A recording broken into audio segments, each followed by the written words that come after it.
Welcome to Season 3 of The Lifestyle Chase, and I'm your host, Chris Liddle.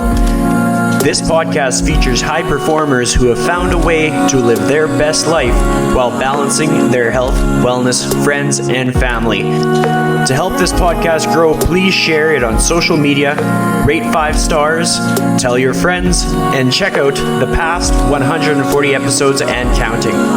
You can follow me on Instagram at Christian Liddle and at The Lifestyle Chase. Thanks for listening.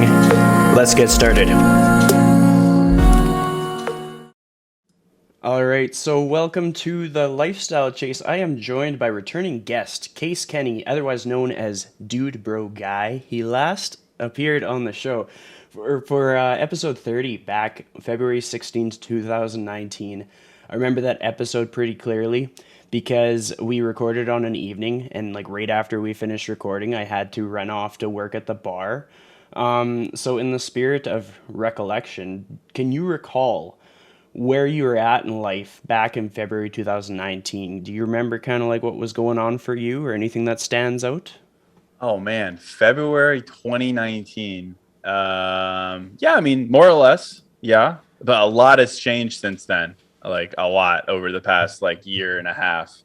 But I was in a good place then, for sure. I was jamming, I was vibing.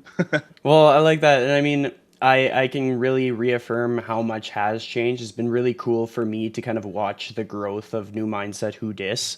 Just because like I have listened to it since the earlier episodes. I remember listening to the show like when nobody that I knew like listened to it. And then I started seeing your the cups with the writing takeoff. I saw like the papers all over Chicago. I saw like major influencers, I hate that word, but I'll use it, ripping on your content, like just like stealing it. And I'm like, he made it. People are stealing his stuff. Yeah, that's exactly.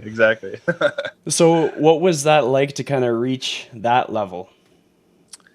Well, first of all, man, I appreciate you being so OG. That's sick. I love that. That means a lot. I don't know, man. I mean, nothing's different for sure. Like it's just there's just levels. I mean, it's like once you get to one level, then you're like, oh, well, now I got to get to the next. So like that's always a thing I struggle with. It was like first it was like, man, how do I get 100,000 people to listen to the podcast every month? Then I did that. Then I was like, well, what about 500,000? Then I did that. So it was like it always just keeps getting bigger and bigger, which is probably my own problem that I keep moving the finish line. But I mean, it definitely feels great. Like COVID has been very kind to me in the sense that it just so happened that my type of content was perfect for what a lot of people have been going through, namely loneliness, namely feeling lost and just things like that, or people can pick up mindfulness and feel better about themselves. So like things have been like very kind to me. It's blown up both like what I do and what I write and my businesses, but also it's just like given me clarity that, you know, in the past, even in February 2019, I was probably still doubting what I was doing, whether I was doing enough, whether I was doing the right thing, whether this truly was my calling, my purpose, my passion, my skill.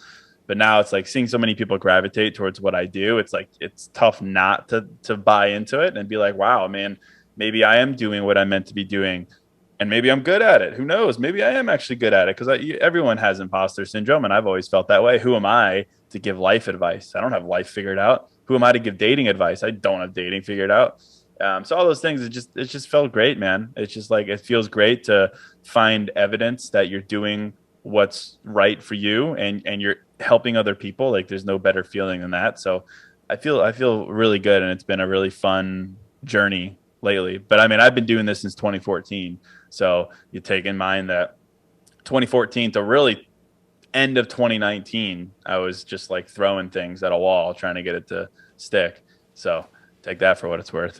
Yeah, well, I mean, from the outside in, a lot of people miss the things that add up to that final outcome. Like, I mean, I recall you running like a newsletter called Pursuit or something like that. Yeah, Are you still putting that out? Not in that form. I've moved that email newsletter over to my newmindsetwhodis.com newsletter, but like, yeah, not a lot of people know that. But like, I learned so much through that process. So much taught me everything I know about writing online and writing an email and building an email list and things like that. So, I mean, what's the adage? The adage is like, it takes 30 years to become an overnight success or whatever. Exactly that. No one sees that. No one sees how much of a flop that business model was. So yeah, it's crazy to come out the other side and finally figure it out. But yeah, it takes a long time, a lot of trial and error. Well, I think there's a lot of value in having made those like flops, as you say, just like putting the effort in to just try. Like we don't know what's going to happen when we put ourselves out there. Like I mean, um, the first podcast of anything is not going to be a home run, but you're not going to get to like the 300th unless you do the first sort of thing. Yeah, I So mean, think about yeah, that. I mean, I've done 315 episodes. I released my 315th episode today, and that's alongside of the music I do and all that. And I feel like I'm just getting started. But I mean, yeah, you want proof of dedication to something? Do it more than one time. Do it more than 10 times. Do it 300 times, and see how much better you get, and see kind of what results you can create for yourself. Yeah, I mean, we hear in the news, we hear about the outliers, we hear about the people who truly are overnight successes because that's newsworthy, but that is not 99% of success, or that's not 99% of fulfillment or happiness or whatever metric you want that you're shooting for. That's just not it. So sometimes our expectations are very skewed for ourselves, in that we see, people might look at me, they might be like, oh, Case did it, why can't I? And I'm like, yeah, you absolutely can do it, but do it for 5 years, do it for 10 years. yeah. Another thing that kind of stands out is just like how you do like your copy with your just the writing. Like I understand that you have some background in marketing and sales and stuff. Like it's within your skill set, is it not? Yeah, I mean, I worked at a couple of ad agencies in Chicago early in my mid 20s, and then I worked in ad tech for a while. But it wasn't so much like creative, like it was more around like buying TV advertisements for clients and like Facebook ads and things like that. But I learned a lot there, just generally about what it takes to build. But I mean, everything I've learned really has been the past couple of years about, if I build something or if I'm passionate about something, how do I get people to care? It's the toughest thing in the world to get people to care. And it's even harder to get people to buy something from you. Like, man, you want to talk about an uphill battle. So you've got to think of, I've just learned so much about like not only creating something that people care about from the beginning, but then putting it into words and experiences and context and circumstances that people resonate towards, not just what I care about, but what they care about. And that's been, just learned a lot. I'm saying with the quotes. Yeah. I mean, I've been doing quotes on the internet since 2014, but really no one really cared up until this past year when I was like, how can I make these more real? Like not only about what the quotes are, but the context that I present them in. Like, what is a real thing? Coffee. Everyone drinks coffee in the morning. Like, what more of a universal thing do people touch and feel? It's like, all right, maybe I'll write it on coffee. I drink a lot of coffee. Maybe I'll try it. And that changed things, certainly. And now everyone likes to write on coffee cup as well. So yeah, it's trial and error, man. Well, the funny thing was at one point I was watching in your stories and you actually dug into the cupboard or something and showed all the past coffee cups and I was like, holy crap, he's Yeah, not screwing around. Like it's a real they're right thing. over there, man. They're Yeah. literally right there. Yeah, I keep them. But Yeah. it's just it's funny because like sometimes a person may think, oh, it's just a template. You just have to do it once and then that one success is just you're gonna ride that. But it's just basically no matter how many times you try, you run the risk of failing kind of thing. Oh yeah. I mean, even the coffee cup quotes, for instance, like they blew up last year, but then I kept doing it and doing it and doing it, and the interest kind of just kind of went down a little bit. But over the past couple of months, I was like, I gotta reinvigorate this. I've gotta do it better and different. So I started doing like these little carousel ones where it's like a common theme throughout, but it gets people moving through it and saving and sharing and things like that. So it's, even if you find something that works for you, it's not always going to work. And that's so frustrating. It's the worst that, you could strike gold and then it's no longer gold after a while. So yeah, I mean, people, I'm not one to complain, of course, but people think, oh, content creation is so easy. Like, Casey's got it great. He just writes on quotes and makes money and makes a living. If only it was that simple. Like, nothing is that easy. And anyone who's built a business or a presence online or has a voice that creates impact or a living for them, they know that too. It's like, it's always about doing well and then doing better and evolving. Otherwise, if you just stick your feet in the sand and try to kick them up, people don't care anymore. So it's always a evolution. It's always a moving forward in some way and finding that way. And that again is trial and error. Definitely. Well, I mean, at some point you must come across like writer's block or something. Has that ever come up where you're like, dude, I don't know what I'm gonna write today? Yeah, all the time. But it's not just that; it's the podcast too. 300 episodes on self development is like, whew. And I don't do guests. It'd be easy to do guests because you could have. It doesn't matter. You can go in there and have a conversation, but it's just me. So yeah, all the time. That's why it's kind of exhausting because I'm always looking for inspiration in something. Always trying to come up with a new idea. Um, always. But that's been great because it forces me to think. It forces me to consider my life. It makes me very interested in other people's lives. I get inspired by other people very easily. So yeah, it's definitely a challenge for sure, but it's worth it. And it keeps me. I mean, it keeps me disciplined. Like I haven't missed an episode ever in 3 years. Never missed an episode. Rarely miss a post. Things like that. So it keeps me regimented, which I think is good for me. But yeah, sometimes it's annoying, but I'm not going to complain about it. Well, I mean, I know the feeling. Like for a while in 2020, I decided I was going to do daily episodes and was kind of inspired by what you were doing. I was just like, well, I like to talk. I'll just talk every day. And Yeah. so in addition to like the guest episodes, I was trying to do like 10 or 12-minute episodes every single day. And when the pandemic hit, I stopped because I was seeing listenership drop. I was realizing I was repeating myself. I was running out of inspiration. Like I had no idea what to talk about. I was losing out on like, because I would draw inspiration from my connections with other people. And when I wasn't connecting as much because of everything going on in the pandemic, then I was like, okay, I'm tapped out. And then I basically scrapped all the episodes. I had probably somewhere in the range of 150 daily episodes. So when you talk Wow. about like how you kind of it's way different than having a guest. I completely understand, and it's Yeah. just it tests you, but then it challenges you to kind of work on yourself in the process. Like you can't put stuff on a platform unless you have it figured out for yourself.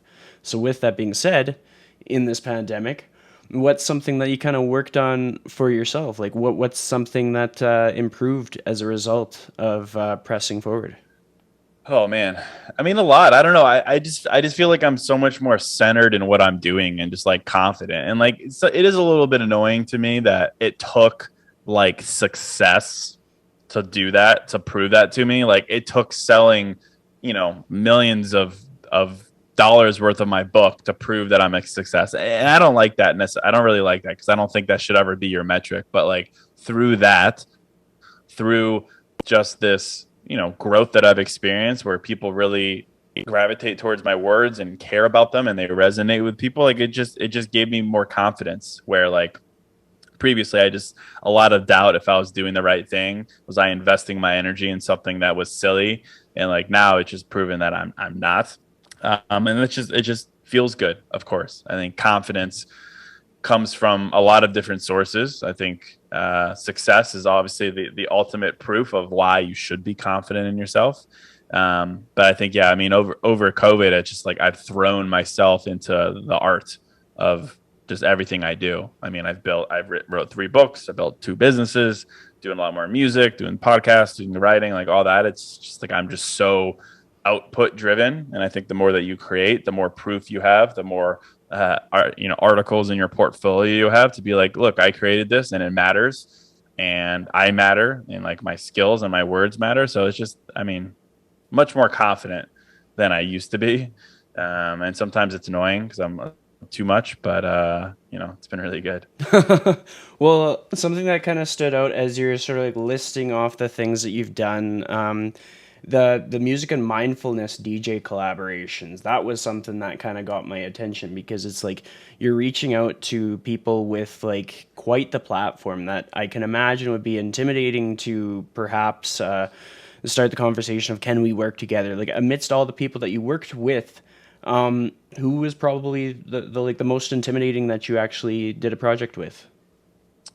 Well, I have a couple unreleased ones that are big, like big, like the biggest artists. And I would say I lost the I'm intimidated by these people and replaced it with I'm frustrated with these people, because the bigger they are, the longer things take, and you're working with their management and their labels, and it's just a whole workaround.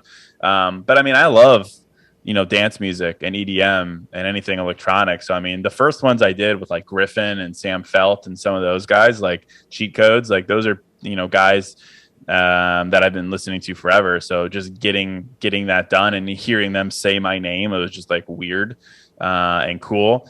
But I got over it pretty quick, because I mean, I think doubting that you belong in the room is a big mistake. So I just kind of squashed that as quick as I could. I was like, yeah, I belong here. Heck yeah, let's create some music together. So that's been really cool. I think those guys are great, and I helped them. I got a platform, get them a lot of listens, and they helped me lend their voice, lend their music. So it's worked out really well. But yeah, I'm excited to do more of those, and I've got some big names lined up, but those ones take a while. So hopefully I'll have a bigger name to mention next time. Definitely. Well, I mean, I can completely understand like the lag that it takes when you're arranging people. Like when I'm booking guests, some of my guests I booked 8 months in advance. Like I was That's like, crazy. I think I'm gonna still have a podcast, pretty sure, in 8 months from now. But like, Yeah. it's Yeah. crazy. Like when you're working with assistants and just coordinating, and then there's delays and reschedules. But then you just flow with it. You just roll with it, and it works out because of that confidence. Something else that I noticed, like with your blog, because I want, or not the blog, the journals, the mindset journals. That's something I kind of wanted to highlight because I can imagine that's a way that you receive a lot of your revenue, your support, kind of thing. And just kind of looking through just like the testimonials, it was cool to see how valuable it is for people to just reflect daily and just to answer the questions. But before we dive into that, your journals, was that like self-funded? Was that something that you kind of fronted the funding for yourself, or did you get a publishing company? Yeah, I did it all myself. I mean, that's the biggest challenge. It's like the way I went about it is like these aren't like they're not published by a publishing house. I went directly to a manufacturer. I was like, here's what I want to build. Let's do it. They're like, yeah, cool. Give us 100 grand. So yeah, self-funded, but like very untraditional because it's a book, it's a journal, it's interactive. So yeah, I mean, I launched it on Indiegogo in January 2020, and it didn't do very well, to be honest. It sold like 40 grand, which is good, but that was just about how much money I had put into it at that time. Um, didn't do that great. And then came time, Indiegogo, you get the money and then you use the money to fulfill. And then, 2 months later, you're sending out the product to people who backed you on Indiegogo. Sent that all out. I was like, all right, well, I guess it didn't do that well. It was good fun. At least I didn't lose money. But then I ended up having like 2,000 extra copies from that run. I was like, well, I guess I'll try to sell these. So I started posting on my social media on Instagram, and they just started selling naturally, like 20, 30 a day. I was like, well, geez, that's crazy. I mean, they're $50 a piece. And then from there, I was like, well, maybe I could turn a business into this. Like, and I started like running some ads, doing some promotional type things. They just started flying to like, I remember my first month I sold $26,000 worth. And then the second month I sold like 75,000. And then from there, I was like 100. And it was like, we went way up, and it got pretty crazy, and learned a lot about e-commerce and entrepreneurship. And it's been tough because in the beginning it was like, well, how do I fund this? In order to fund future orders, you got to be placing your order usually at least 2 months in advance. So I've got to front money for large bulk orders of these things, and I've got to get a company to ship them, and all these things. So I learned a lot over the past year, but then it kind of blew up. And a lot of people know me for the journals, of course, and I'm working on a second project that I'm launching very soon that's not journals but equally as cool. And I don't know, it's just cool. It's just cool to be like, I can take what's in my mind and put it in a physical product, and people all over the world will buy it from me, and I don't need a middleman like a publisher to take 20% from me. It's cool. It's liberating. It just goes to show what you can do. Start with a small amount of money and then just gradually increase and increase and increase. So it's been really fun. Well, I think it's night and day the difference between going about it that way versus going about it the publisher way. Just I have so Oh many good yeah. friends that have had their books published, or some have still also self-published, but it's an uphill battle. It's a lot of risk, and it requires even maybe more self-belief than a podcast because you don't get that instant validation. Right. But it's just Hmm. cool to see how it's paid off. But then let's say someone's never heard of these journals before. Like how would you pitch a listener on it? Like what are people going to get away from going and buying one of these? Yeah, well, I think the biggest thing is like I have always wanted to be a journaler. Like, so what a great aspiration. But I never found a journal that worked for me. I bought every single one I could find. And they either fell into one of two buckets. They were either too prompted.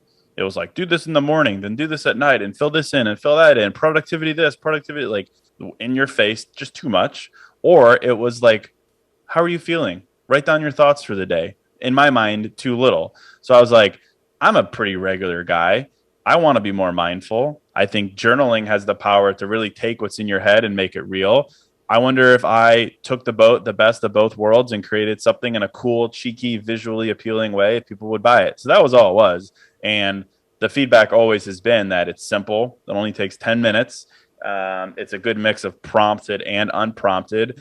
And I think the biggest thing is like, I think a lot of people assume that, or not even assume, they probably have proof in their life that journaling is this like kind of sad experience. You sit down when you're kind of sad and you journal. It's sad. Like you get your thoughts out. And of course, that's a journaling is meant to be cathartic. It's great for those scenarios as well. But equally so, it's a celebration of awareness. It's a celebration of how you feel. It's a celebration of your goals or whatever is a priority in your mind. And that's why I want to make journaling a fun, cool experience. It doesn't always have to be this heavy, burdensome kind of kind of thing. It could be both, but it can be both. And I think just like the repositioning there, and I've kind of marketed it in a cheeky way. I always say it's catch feelings for yourself and um, new mindset, who dis, and just words like that have just in my mind made it cool, or at least maybe a little bit. So yeah, and people enjoy it just because it only takes 10 minutes. And I think that's the biggest thing. I think a lot of times there's too many instructions that come with the journal. It's a little too overwhelming sometimes or too cheesy. Like I spent a lot of time working on the right questions, but otherwise it's not terribly.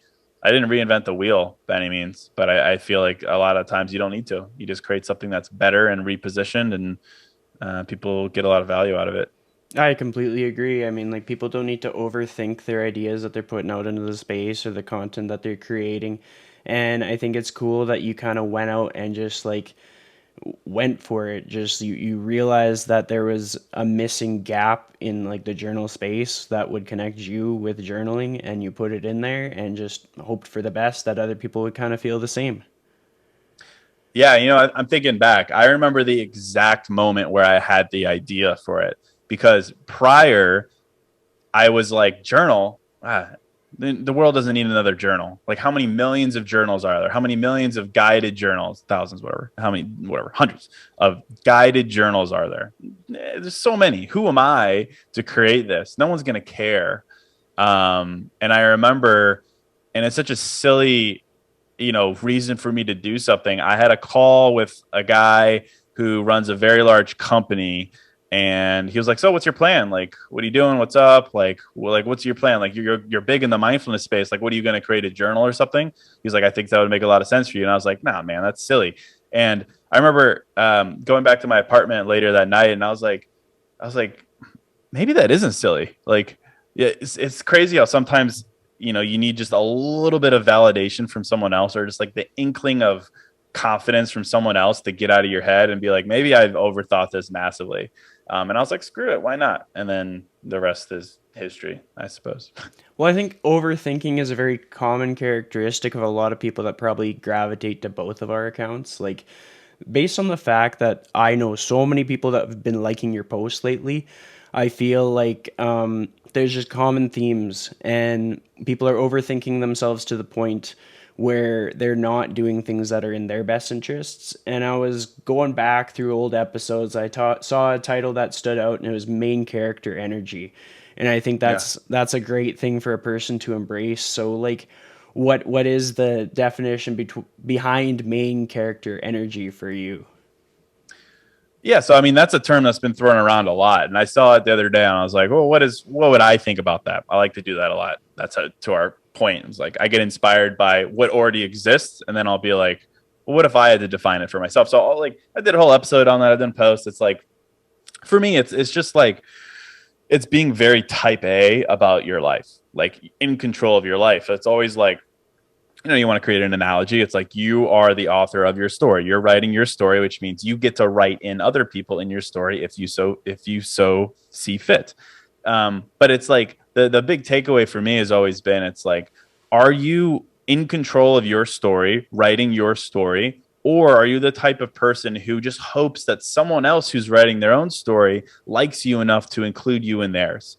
And like that's the difference between being active and passive, type A and the opposite of type A. And so it's always been, it's like main character energy is the equivalent of not caring about what other people think and dressing how you want and saying what you want and all that. But ultimately, it's like having the confidence that your story matters, that what you're doing matters, and that when it comes to other people in your life, whether it's romantic or friends, that you have the confidence to say, "Here's my story. I want to find someone else who's writing their story, and we're going to run our stories together." Versus, "Oh, I hope that person likes me enough to include me in their life. Oh, I hope I'm worthy to be in this person's life in some way." It's just a positioning thing. It's just a confidence that, you know, what you're doing, and particularly within the context of dating, like a lot of times we lose sight of our story because we feel like we're falling behind or we're lonely, and we're like, well, screw my story. That person likes me, so I'll join theirs. No problem. I'm good to go. I'll throw all my aspirations out the window. I don't care about me anymore. That person likes me. This is amazing. And we forget about the fact that you literally get to decide what you do with your life. You get to decide who you date. You get to decide everything about your life. So just a little nuance there. It's just about your willingness to forego what you're doing or not, depending on kind of your how main character you are. So that's all it's been, and people obviously gravitate towards that idea. Well, I think it's important. It's people can kind of get caught up in all of that and just thinking that they will wait for somebody else to kind of line up the opportunity. But really, like, who wakes up in the morning and is like, who? What am I going to line up for this other person? Kind of thing. Like, what Yeah. opportunity am I going to afford for this complete stranger? And so it's just another thing that I was thinking about as I was prepping was it was either in your blog or one of your past episodes, the phrase of you get to decide if your life sucks. And that I felt seen. Hmm. I was like, yeah, like if I don't do the tiny little things each day that are going to compound to something bigger, I will have made a conscious decision that I don't want what I set out as my goal, kind of thing. Like Yeah. if like I'm sure you set out a lot of goals. I'm not sure how you structure them. In fact, I'll even just segue and ask, like, as someone with a bit of a business mind, like, how do you do the framework for your goals? Like, you're running businesses, so you must have like quarters and all these different things. Like, how do you set that out? Yeah, I mean, I have goals. Yeah, certainly. I mean, I've got a notebook that sits right over there that I wrote down like my goals for the year. But I really gravitate away from being too stringent about it. Like, to be honest, I don't remember exactly what the goals I set for this year are. All I know is that they're big and they're shocking and they're scary. I took what I did last year and I was like, what would happen if I 10x this? Why not? It's in the realm of possibility. I could do it. I don't remember exactly what the numbers are because sometimes we get so focused on that, and in business that's not always a good thing because you can get blinded by certain metrics that really like you go after them and you start to really affect your bottom line. um, but for me, I mean, I think it's honestly like a shock and awe type thing. Like I like to really shock myself with the goals, like and the things I've set for myself. And I never used to be that good about that in the past, if I'm honest, because to my point, I don't think I was particularly aligned with what I was doing exactly. Um, but I mean, ultimately, my goal is to just be fulfilled and happy, and that's something that you can't really measure. The goals I wrote down, they're probably, I want to have this many followers, this amount in revenue, ranking podcast. I think I wrote some like healthy diet ones and workouts and things like that, like frequency of workouts and otherwise. But like otherwise, I mean, it's a general vibe for me. I just want to be proud of myself. That's always the biggest goal I have. And if I don't hit those goals, that doesn't mean I won't be proud of myself. But if I put in the work in an attempt to hit the goals, then I will be proud of myself. And I'm very in tune with, what I'm doing, and to my point, discipline, and, just putting in work and every single day, even when I don't want to. I think that's the biggest one. Like this past year was like, my goal is if I don't feel like doing something, if I'm sitting on the couch, I'm like, I'm tired, I don't want to work out. If I'm like, I don't have the energy to do a podcast today, that in that instant means I have to do it. I absolutely have to do it. If there's something in me saying I don't want to, I don't feel like it, that means I have to do it. So I've really leaned into that. And I get like competitive with myself. It's like I hear that little voice that's like, you don't need to do that. I'm like, oh yeah, watch this. Like you got to be competitive with something in life. And at my age, it's not sports anymore because I'll hurt myself immediately. So it's more with myself, and like that little voice that's like, dude, take the day off, whatever. Don't do a pod. It's okay. So like my goals are like really oriented towards that sense of competitiveness with myself. Well, I think that's important because, like, if the ship sinks, if there's a hole in the ship, like, what good is the ship? Like, not going to go on any voyages, kind of thing. Um, Yeah. and so I think about how you didn't have too much of a focus on like specific analytical goals, but you did highlight how like your routine was important, and there was like certain things to your day that were important, like the things that. Well, I've just been recently listening to Atomic Habits. I forgot the author. I mentioned it in my last podcast episode and kind of got called out for not remembering the author, but it was just that the book or audiobook stood out to me and really got me thinking about how the little things that I do make such a big difference. And so rather than like looking at a spreadsheet and like matching up the numbers and trying to meet like financial goals, what if I just met with the atomic habits, these like little micro habits that I do, like whether it be the water I drink or the way I make my coffee or the amount of times I go to the gym each week. With that being said, what's your daily things that would be essentially your atomic habits? Yeah. Uh, it's James Clear, by the way. I literally just read it. I don't know why I didn't read it until recently. Great book. Um, I mean, for one, I work out 6 days a week, and I haven't not done that since the start of COVID. So that's been a good habit for me. It's little silly things. It's breakfast. Always eat breakfast. Um, but I mean, from there, it's a lot of business. Like I've been doing a lot of business stuff lately, like always keeping myself accountable, not getting sloppy, not getting too comfortable with what I'm doing.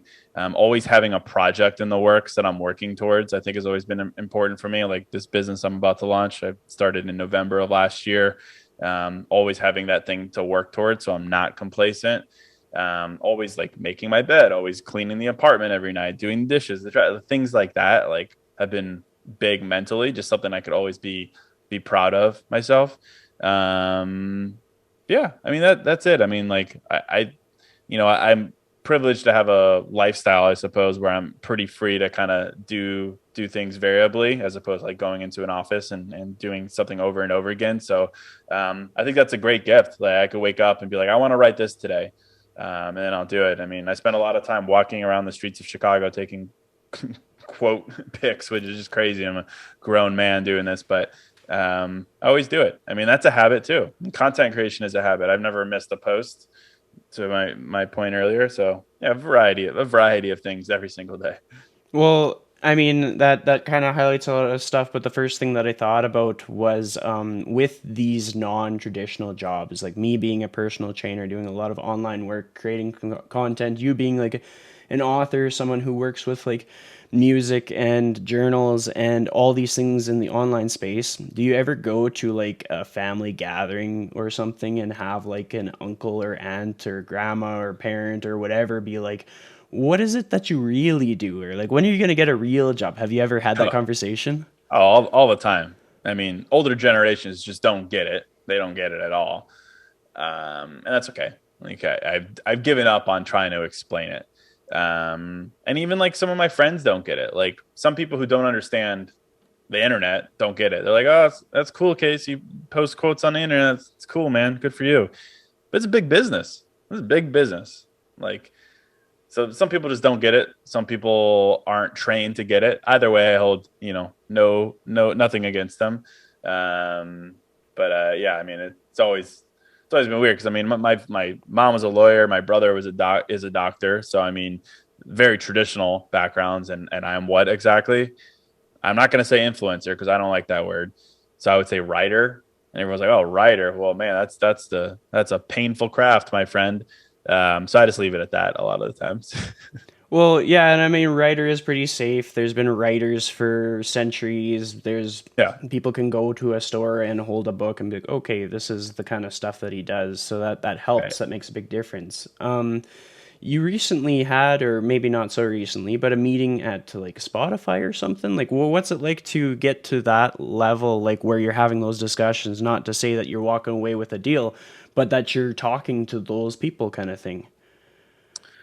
It's great. It's very kind. Yeah, I had a bunch of opportunities with Spotify last year, and ultimately I didn't accept their offer because it wasn't right for me. But um, like I said, man, it's very validating. I wish it wasn't so much. Like I wish it didn't give me more confidence. I wish I had that confidence to begin with. But I'm human, and everyone's human. Like to get those offers, opportunities, outreach is it feels really good. It feels good to be at the somewhat top of your craft. I mean, it just proves that anyone can do it. Like I have no training in this whatsoever. That's always the question I get. Oh, okay, so like, what's your educational background? What are you, a psychologist or something? I'm like, no, absolutely not. So to see like big commercial success around something that is just driven by passion, it's always cool. I wish it made sense economically, like with some of the offers I've had, but you know, I get hit up all the time by every podcast network or agent or representative who they're like, oh, you're awesome.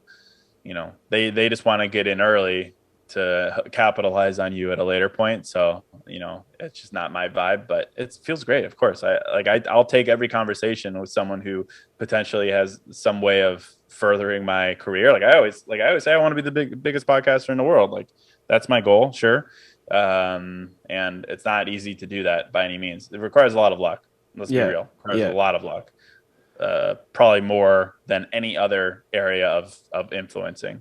Podcasting, it's the worst. It's so hard to grow. Like you need luck, you just need all these things. So I'm never opposed to having conversations like that with whether it's Spotify or someone else. Well, the reason that I brought it up is the fact that like some people that's their end goal. Like that's their holy grail. Like not me personally, but because I have so many conversations with podcast hosts, they're like, "Oh, you get to Spotify, you made it." Like they're like Joe Rogan, he got bought by Spotify or whatever. And it's like Yeah. that's the stuff right there. And what I really admire is the fact that you can see a bigger picture. You can kind of see beyond it. And from my point of view, like we talked about before, like I've been around since like the earlier episodes of New Mindset Who Dis, so I can actually say that I've seen the growth. And then to be able to like speak to the power of like believing in yourself to a degree where you know your worth, that's pretty badass. Like how do you translate to that to other people? Like obviously there's a lot of doubtful people that kind of gravitate towards your show for the most awesomest of reasons, but like what is it about your essence that you use to bring that energy onto other people, if that makes sense?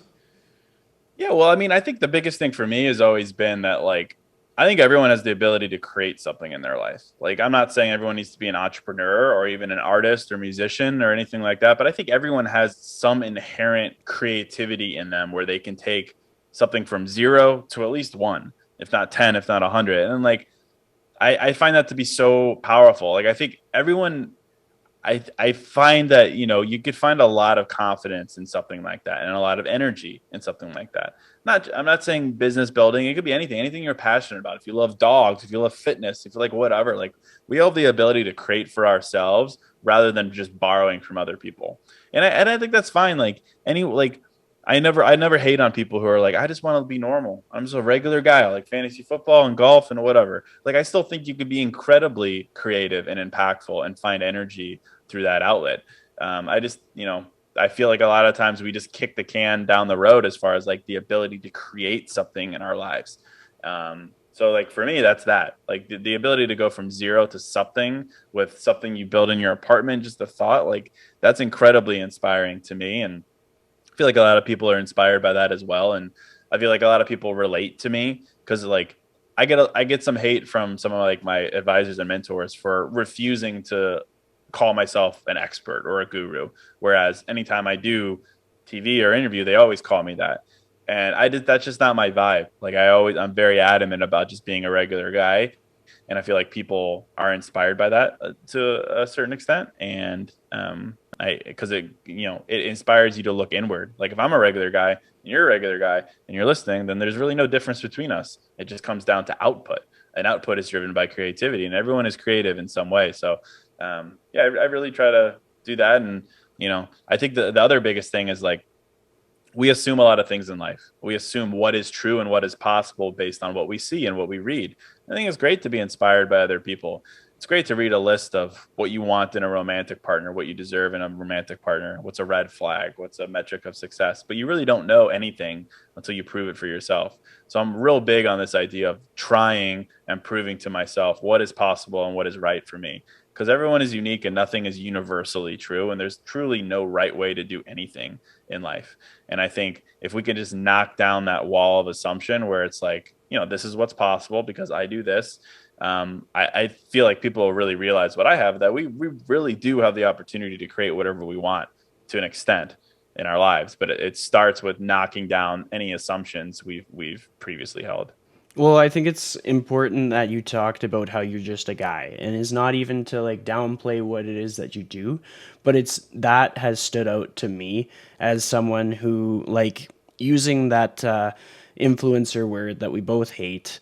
There's a lot of influencers out there that speak of themselves as being something much bigger than what they are. They get out of scope, they get out of line. But when I look at your content, you're literally just a dude bro guy talking to the microphone, like, yeah, Yeah. and speaking from your experiences or transposing things that you maybe read that week. And I think that's admirable. Like that's a big reason why I've continued to follow, because it's just like if we don't have our integrity, like what do we have? It doesn't matter what the internet says about how popular we are. It doesn't matter how successful we are. We still have to have our integrity. And that's kind of something that I've seen even throughout the crazy turbulent times of June 2020. Like you stood strong in your values, and I thought that was awesome because you're gaining momentum and you're sticking to your guns. And so like if anybody had any doubt about following you, hopefully this kind of reaffirms it, just because it's like those qualities are rare. Like it's hard to find that in people. Like most often we just sell out fast, but you have kind of stuck to your core values essentially. Yeah, I appreciate that, man. Yeah, I mean, I'm very stubborn, like very, very stubborn. And I think the past year has given me opportunity to double down on those things and also realize that, you are what you do, not just what you say you'll do. And, I always like, I'm in the self development space. It's very preachy sometimes. And like, I really genuinely don't want to be a hypocrite. Like the things I talk about in the podcast, I want to live and I want to be that man myself, not a phony, not someone who just says something and does another. Very adamant about that because it doesn't feel good. It does not feel good. And it feels disingenuous. And like I've never been good at lying. I have a horrible poker face, so it just wouldn't work for me. Like it legit wouldn't. Like you would be able to hear it and see it if I was doing one thing in my life, but then hopping on the podcast and saying the direct opposite. So that's a big motivation of mine to be the person that I present myself to be on the podcast. And I think this past year has given me the freedom to truly do that in my personal life, dating life, everything. So, and you compound that with just being stubborn. I think it's given me like the fuel to consistently do it. So the last few questions that I have for you as we wrap this up, um, I'll give you three questions. And the first one is when you're setting a first impression with someone that you're meeting out at a club or at a business meeting or something, what are the things that you do to like that you consciously do that you know that you're doing to set a good first impression? Yeah, well, I'd say two things immediately come to mind. I think the first one is making them feel comfortable. It could be a body language, a positioning, a sitting, whatever it may be. I think that's super important. Most people are really, closed up at the club, at whatever. It's like people are standoffish. And then, I mean, the other one is classic, of course, is asking questions. I mean, you wanna listen. Um, you want to listen more than you talk, and I try to do that, even despite I love talking, certainly. But I think it's just an enthusiasm. I mean, people love to talk, and if you show genuine interest in someone, like it's just an immediate bond. So yeah, I'd say that, and always trying to relate to someone is the best way, and then just going from there.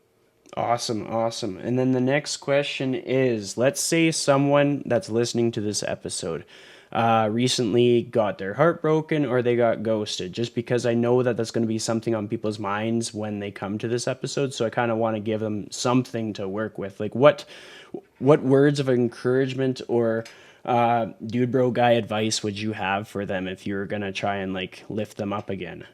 Oh man, so many things. I mean, I okay. I mean, I think the biggest thing for me is like any breakup, like a very realistic, pragmatic view of life is let's it is the relationship ended. It sucks. Um, but right now in the moment, wouldn't you rather have the relationship end today than knowing it's going to end 6 months from now? That's 6 months that you're investing in something that is going to fail. Wouldn't you rather that? Yes. Okay, cool. All right. Well, we're on the same page. A little bit of optimism there. And then from there, it's like, I think about any instance in life where a breakup has happened in my life or someone else's life. In my experience, and I'm sure there's some exceptions, someone in that someone in that relationship is guaranteed to level up as a result. Like I've never seen a relationship where you ends and both people just their lives just end. It's like someone always levels up in some way, either through learning what you want, through raising your standards, through loving yourself more, through anything you could possibly think of.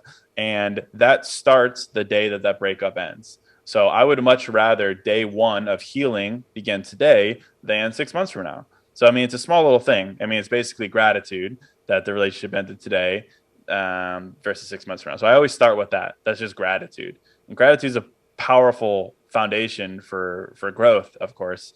And then, of course, I mean, I talk about dating all the time. There's so many different ways to look at that. I mean, number one, of course, is, someone who ghosts you, for instance, like now you know everything there is to possibly know about their character. Aren't you glad you know that? Versus them to hide that and do it later. Yeah. Like, so you can go down that road. You could talk about any which way in life. It's like, I think the thing we're all looking for in our dating lives is proof that what we're doing is right. That's the biggest thing. Is this person right for me? Is this the right relationship for me? Am I chasing whatever it may be? When you get ghosted, you have all the proof you need. It becomes extremely binary. It's like, yeah, obviously that was wrong. So I think there's a little bit of comfort to be found there. But then from there, I think you got to fill in the blanks for yourself as far as optimism, especially because like people get ghosted and then ghosted again and ghosted again. So I think it comes down to the expectations you have for yourself. But I've never seen and I've never experienced in my life a relationship that ended where I didn't experience growth, where I didn't experience higher standards, where I didn't experience something that was redeeming in my life. And I've yet to prove otherwise. And I think everyone I talk to, even though it's painful in the moment, can say the same. And there's nothing wrong with being single. So once you get past the pain phase and you move into the gratitude phase and you move into the healing phase, the worst thing you could do for yourself is feel bad that you're single. And obviously single is something I talk a lot about. And the headline I always say there is that of all the things you're going to regret in life, being single is not one of them. You're not going to be 60 and look back and be like, man, I regret being single. That's literally not it. The things you're going to regret are staying in a relationship for too long, staying in a relationship you know was beneath you, chasing someone who you know didn't care about you, all those different things. But you're never going to regret being single. So if you happen to end up being single, whether you wanted to or not, it's not a state that you should bemoan yourself for. There's nothing wrong with you. There's nothing to fix about you. And particularly, you could prove that to yourself if you put yourself in your shoes 10 years from now, 20 years from now, and do a little bit of a look back. I think you'll prove that to yourself. So I could spend hours on that, but I'd say like grounding yourself in the gratitude, position yourself forward to look back, I think you're going to prove a lot of that to yourself quickly. Definitely. And I mean, I can totally speak to the power of like that level up that you talked about. Like this podcast, my fitness career wouldn't be here if not for a breakup. So that's the level up right there, just from my experience. The third question that I have for you is essentially you're going to give my audience a challenge for the day. And so I'm kind of putting you on the spot. And you're just going to be like, your challenge for the day is, and it's just something that you, unique to you, don't overthink it, but something that you think that if they did it, it would kind of enrich their life, make life good. Huh. Well, a challenge. Well, I mean, I'm big on like challenges where it's like, you want to do it, but you're nervous to do it, and then you give yourself time to talk yourself out of it. So I mean, like I would say like, I don't know, anyone that you look up to, anyone that you are impressed by, like find a way to reach out to them and strike up a conversation with them. I found that to be really powerful because like whether it's someone on Instagram that you really like, DM them, or a CEO, email them. I just find that when we find proof that there really isn't a wall between that type of person and you're like, oh, wow, this is a regular person. So like find a way to get in touch with them, one of those people, even if it's just to be like, hey, I really wanted to say I love your stuff, or I really respect you, whatever, email, text, DM, whatever. Like that's a really easy challenge to do. Do it enough times until you win and you do it. I think it'll prove to you that there really aren't like two different kinds of people. There's not you and then successful people, you and beautiful people, you and funny people, whatever. Like everyone's just a variety of flavor of themselves. And I think doing a little bit of outreach, doing something that makes you nervous or you feel, oh, they'll never get back to me, just do it. Just prove otherwise. I think it'll just be a cool experience nonetheless. Absolutely. I mean, that's something that I've benefited from just with being a podcast host, reaching out to people, continually having I bet. conversations. So I hope that people do that. But with that being said, thanks for so much for coming back on the show and for joining me for a good conversation. Yeah, of course, man. I appreciate you having me back. I didn't realize our first chat was in 2019. So that's wild. So